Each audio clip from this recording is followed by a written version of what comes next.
Crafty friends, it's Jess and I'm here for another Mint Monday with Jess Crafts, and I'm going to be showing you how to make this birthday card, which would be perfect for a little boy or anyone who is in love with construction vehicles. It features the Under Construction set from Mint Owl Studio, which is a great Father's Day set, but it didn't really work for what I needed for Father's Day, and so I decided to go with a birthday card and used a sentiment from a different Mint Owl Studio set. I thought it would be fun to create a background that looks like a construction site with some mud and dirt all about, and having one of the construction vehicles sort of driving through that. And I started with my Koi watercolors. I have the sketch box with 24 colors, and I've generally been pretty pleased with it. But before I got started, I had to clean out my brushes because apparently I am no good at cleaning them out when I'm done using them. So the sketch box comes with a little palette, which I have up there in the top left corner, and I've just spritzed some water into it. I don't like to have a whole cup of water, because then when the water gets dirty, having to change it is a lot less convenient than being able to wipe up a small puddle.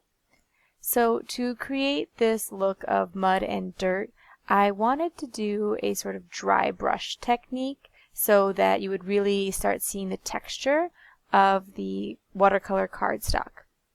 I am working on Tim Holtz Distress watercolor cardstock from Ranger because I wanted a pure bright white cardstock, since I will be leaving a lot of white space. Normally I like to use the Canson 140-pound watercolor cardstock, as it can take a lot more water without buckling and you do a lot more blending with it. However, it is not pure white.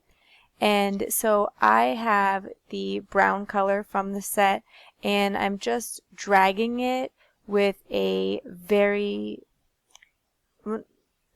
damp brush, very little water, because that will create a heavier, darker color, and the color will only get on the top part of the grain of the paper, and it won't sink all the way in and give a smooth, even look.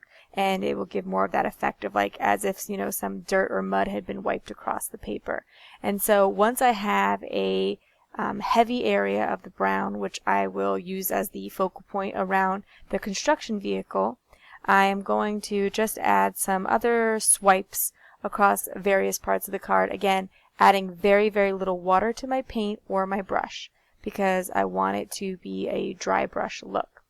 However, I found that the little wipes across the paper were a bit darker than I wanted, and to lighten them up, I did spritz some water onto there and kind of go over it again just to lift some color off. The nice thing about watercolors is they are so forgiving. You can lift color away if you want to, and you can even kind of like erase areas of color with enough water and enough work, especially on high quality watercolor paper. Once I finished kind of laying down that general bit, then I thought it'd be fun to add some splatterings of mud throughout. And the way that I'm going to do this is I'm again going to start with a relatively dry brush, because I want the mud splatters to be pretty dark and concentrated, not too light. So you'll want to have less water in your paint. However, this does mean that you might need to apply a little bit more force when you are flicking it on. If you want to get easy flicks by just kind of tapping the brush gently, you just add more water, but again, those will be more opaque spots. And you can kind of just play around and see what effects you get. I find that it's important to turn my paper as I add the splatters, because then if you just kind of splatter from one direction without turning the paper, or at least moving your paintbrush around, you'll get sort of all of the splatters going in the same direction, and it won't give that random effect that you're usually trying to achieve.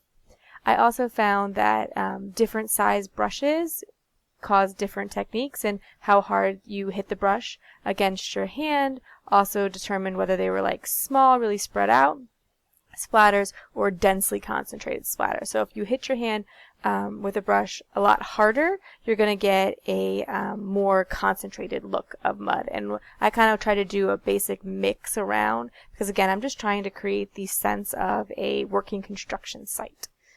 Once I had the look of mud the way that I liked it, I was ready to add my construction vehicle. I picked this dump truck from the stamp set and colored it with Copic markers. Then I fussy cut it out. This one was relatively easy to fussy cut out, which is why I picked it over some of the other ones in the set, as they had a lot more detail to them. But this one is pretty straightforward. And when I Copic color, I usually take when I fussy cut, I usually take a black marker and run it along the edges of the image to create a more finished look. And the Copic coloring that I did was really basic, as it is such a small image. Probably just 2 colors to add a little bit of shading in there. And then I'm going to stamp my sentiment from a different Mint Owl Studio set with the simple happy birthday.